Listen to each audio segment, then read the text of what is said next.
வணக்கம். அன்பு பெற்றோர்கள், மாணவ செல்வங்களோடு நான் கடந்த கால அரச பரீட்சை தாள்களில் 2024ஆம் ஆண்டு நடைபெற்ற அரச பரீட்சை தாளுக்கு விடைகள் வழங்கிய சந்தர்ப்பத்தில் உங்களிடமிருந்து சில ஒத்துழைப்பையும் கருத்துக்களையும் அறிந்து கொள்ள விரும்புகின்றேன். இப்பொழுது அந்த 40 வினாக்களுக்கும் விடைகளை வழங்கியிருக்கிறேன். அதில் சில வினாக்களுக்கு விடைகள் எனக்கு டவுட்டாகத்தான் இருக்கின்றது. ஆனால் 10 வயது குழந்தைகள் அதை திறம்பட செய்வார்கள். நாங்கள் நீண்டகால அனுபவம் இருந்து கூடி அந்த வினாக்களில் சில டவுட் இருக்கின்றது. அப்படியான டவுட்டுகளை பல இந்த கொமெண்டூடாக கேட்டிருக்கிறார்கள். அதுகளை விடைகளை ஒருக்கா மீள்பார்வை செய்யுங்கள் என்று அதை நான் வரவேற்கிறேன். அதில் அவர்கள் கேட்ட 4 கேள்விகளை விடைகளை மீள்பார்வை செய்யும்போது கேட்டிருக்கிறார்கள். அதில் 11வது கேள்வி, 25வது கேள்வி, 34, 38 ஆகிய கேள்விகள். இதில் முதலாவது 11வது கேள்வியை பார்வையிட்ட போது அது ஒரு சதுர வடிவத்தை தந்து உள்ளுக்கு ஒரு சதுர வடிவத்தை தந்து அந்த வடிவத்துக்குள்ள இந்த 3 வகையான ஏபிசி என்ற அதாவது சதுரக்கோடுகளை தாளை வெவ்வேறு விதமாக பயன்படுத்தி இந்த உருக்களை உருவாக்க முடியுமா என்று கேட்கப்பட்டுள்ளது. உண்மையிலேயே அதை முதலாவது விடை உருவாக்கலாம் என்று நான் தந்த போதிலும் அதில் எனக்கு பூரண திருப்தி இல்லை. ஆகவே அதனை நாங்கள் அரச பரீட்சை விடை வருகின்ற சந்தர்ப்பத்தில் தான் நிச்சயப்படுத்திக் கொள்ள முடியும். அடுத்ததாக அதில் 25வது கேள்வி. ஏனென்றால் நான் அதை தெளிவுபடுத்துவது என்னுடைய முக்கிய கடமை. 25வது கேள்வியை பொறுத்தவரையில் நிச்சயமாக விடை சரி.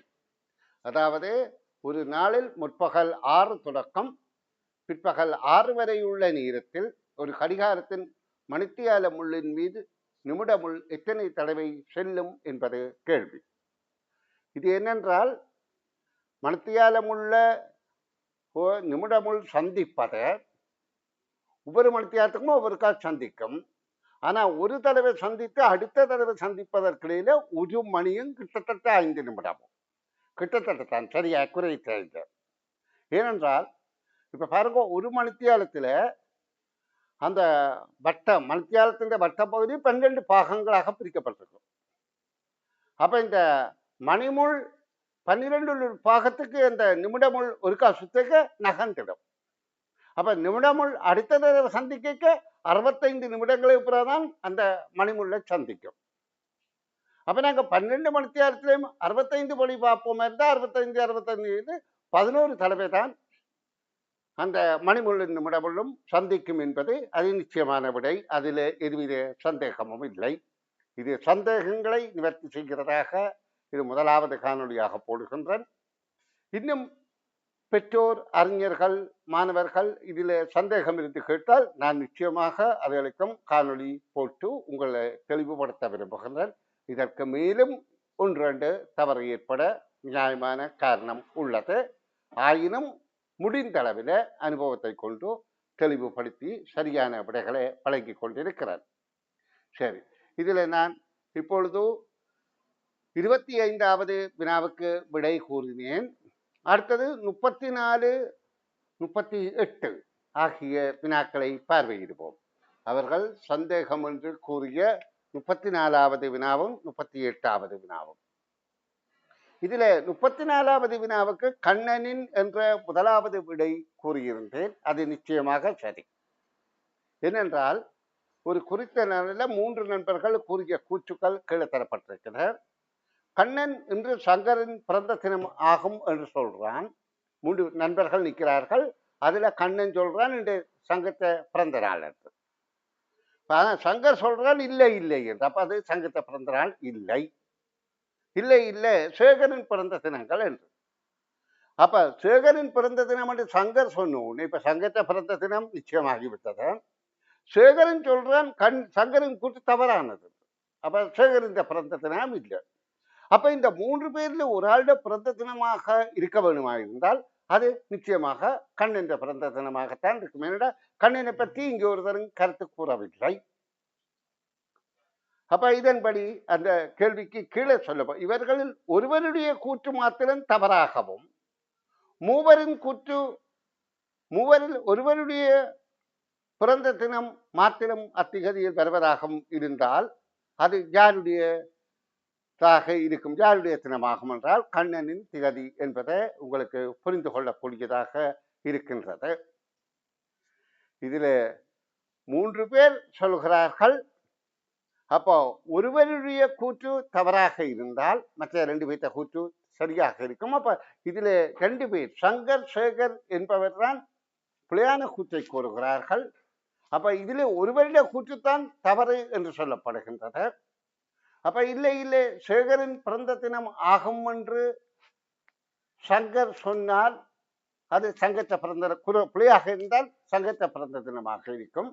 ஆனா சேகர் சொல்றார் இல்ல சங்கரின் கூற்று தவறானது என்று, அப்ப அது பிழையாக இருந்தால் சேகரின் என்று வரலாம். அப்ப இங்க ரெண்டும் ஒன்று பிழையாகின்ற போது எங்களுக்கு முடிய தீர்மானிக்க முடியாமல் இருக்கிறபடியால் முதலாவது இதில் ஏதாவது ஒன்று பிழையாக இருக்கும். பிழையான அதாவது கூற்று கூறியது பிழை. ஆனா இங்க நாங்க முதலாவது ஆள் கண்ணனை பற்றி ஒருவரும் கூறாடப்படியால் அது கண்ணனின் பிறந்த தினமாக இருக்கும் என்று நிச்சயப்படுத்தி சொல்லலாம். அப்ப நிச்சயத்தன்மை தான் இங்க முக்கியத்துவம் என நான் கருதி முதலாவது விடைய அதில் சரி என கருதுகிறேன். இனி அடுத்து 38வது வினாவை கேட்டிருந்தார்கள். 38வது வினாவிலையும் சந்தேகமற அது மும்மடங்கு என்பது பொருந்துகின்றது. அவர்கள் கேட்டிருப்பது 4 மடங்காக இருக்க முடியும் என கேட்கலாம்.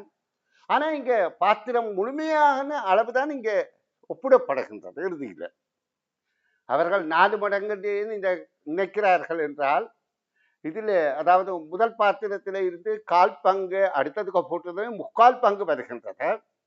அப்ப அந்த 3/4 போல 3/4 பங்காக வருகின்றது 1/4 பங்கு என்றால் அதை போல இது எத்தனை என்றால் 4 பங்கு நினைக்கிறார்கள். ஆனா இங்க அப்படி கேட்கவில்லை. பாத்திரத்திலே முழு அளவு என்ன 2வது பாத்திரத்துல 3/4 பங்கு போகின்றது.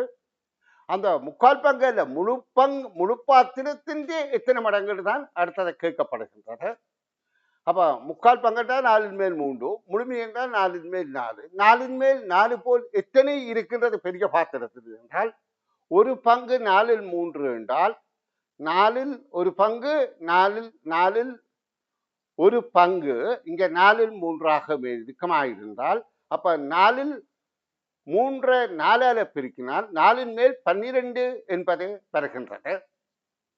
அப்ப 4/12 என்றால் 12 4ஆல வகுத்தால் 3 மடங்கு என்பதுதான் பொருத்தமான விடை. அப்ப இப்ப நான் இதுல ஒரு விடை சந்தேகத்துக்கிடமானதாகவும் இன்னொரு விடை சங்கடத்துக்குரியதாகவும் சில வேளை வரலாம். மற்றபடி இதுல 2 விடைகள் நிச்சயமாக 2 அல்ல 3 விடைகள் சரியாக இருக்கும் என கருத்து கூறியிருக்கிறேன். மீள அதை சொல்றேன் பாருங்க. அதுல 4 கேள்விகள். 25வது கேள்வி சரி, ஒரு சந்தேகம் இல்லை. 25வது 11வது நிச்சயமாக சரி. 11 இல்லை 11 நிச்சயம் இல்லை. 25 நிச்சயமாக சரி. 34 வினா அதுக்கு நிச்சயமாக சரி. அப்ப இறுதி இந்த 38 நிச்சயமாக சரி. அப்போ ஒரு வினாவுக்கான விடைதான் 11வது வினாவுக்கான விடைதான் ஓரளவு சந்தேகமாக இருக்கும் என கூறிக்கொள்கிறேன்.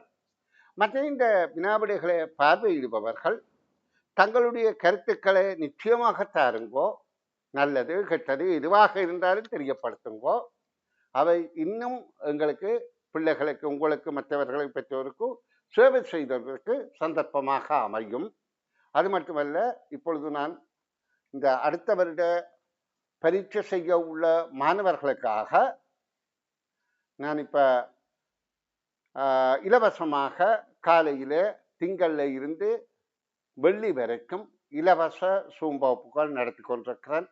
தரம் 4 தரம் அதாவது வார வருஷம் 2025 2026 2 வருடம். அதாவது அடுத்த வருடம் தரம் 4 தரம் 5 இந்த வருடம் தரம் 3 தரம் 4 இருக்கிற பிள்ளைகளுக்கு அதாவது தினசரி காலை திங்கள்ல இருந்து வெள்ளி வரைக்கும் வகுப்புகள் நடத்துவேன். அப்போ இந்த வகுப்பினூடாக பிள்ளைகளை காலையில் எழுப்புகிற பயிற்சியும், அந்த பிள்ளைகளின் சில ஒழுக்க முறையிலே பிள்ளைகள் எதிர்காலத்தை எதிர்கொள்ளக்கூடிய ஒரு உள ஆற்றலை உண்டு பண்ணுகின்ற வகுப்பாகவும், மாணவர்களை சிறந்த நுண்ணறிவு மிக்கவர்களாக மாற்றுவதாகவும் முயற்சி செய்து கொண்டிருக்கிறேன். அதற்கு தங்களுடைய ஆதரவை முழுமையாக தரும்படி அன்புடன் கேட்டுக்கொண்டு உங்களிடமிருந்து தற்காலிகமாக விடைபெறுகின்றேன். நன்றி.